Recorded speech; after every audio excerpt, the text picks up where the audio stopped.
And I just want to say to Ike, Earl Cureton, who passed recently, were the guys that embodied what St. Cecilia was all about. So with that, let me turn this mic over to you, Ike. Thank you. Thank you.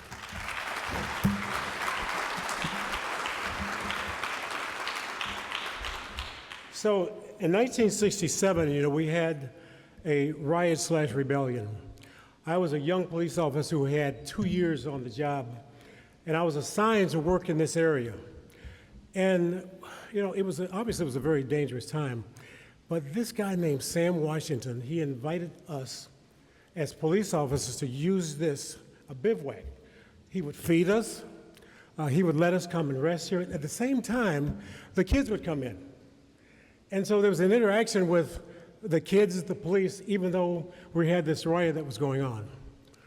And we would love interacting with the kids.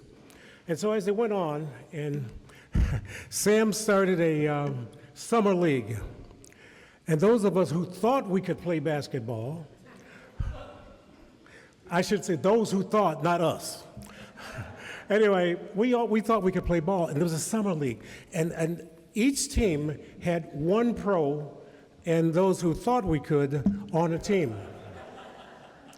I happened to be on Dave Bing's team. You laugh now. Anyway, so Dave is voted one of the 50 greatest basketball players ever.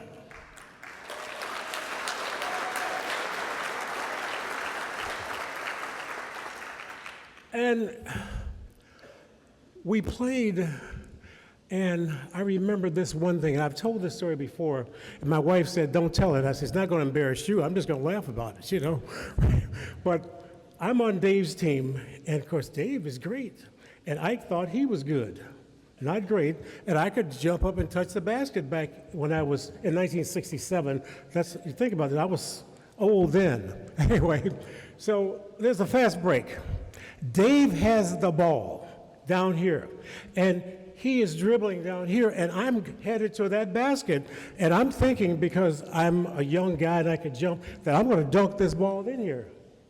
Well, Dave throws me the pass, and that's the last time he saw the pass because I missed the shot.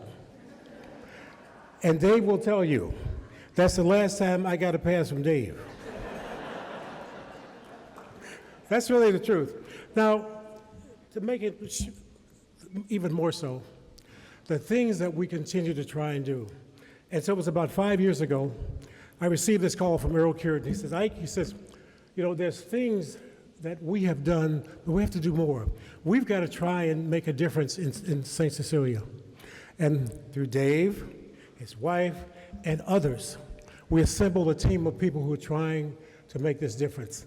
Today, this sets it all free.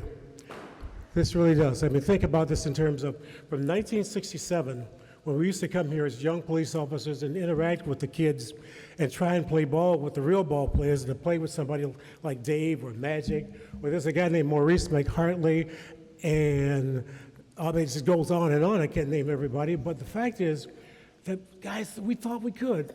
I got to tell you one more story. You remember Benny Napoleon, who used to be chief here? Benny was guarding George Gervin. He was watching George Gervin. And I'll never forget this. Down here, George Gervin is driving to the basket, and Benny was trying to guard him. And George Gervin stopped. He said, hey, young fellow. He said, I get paid for this stuff, He said, don't try this stuff. And Benny said, Ike, he said, that stopped me forever. And that's the truth. This is what we tried to do. But think about this in terms of the joy of guys like me and other people from the city all around the state who came and played ball at the Saint, but also with the pros that were here who gave of their time. Dan Kennedy was one of those people who went on to become a great guy from University of Detroit. And of course, Coach Izzo came down and helped our team. I'm a Michigan State guy, Coach, you know that. So, but the reality is that there are things that we tried to do, and now it's coming to fruition. It's really been great, and I'm so happy at my age that I can continue to be an active part of this. Thank you, Mr. Mayor.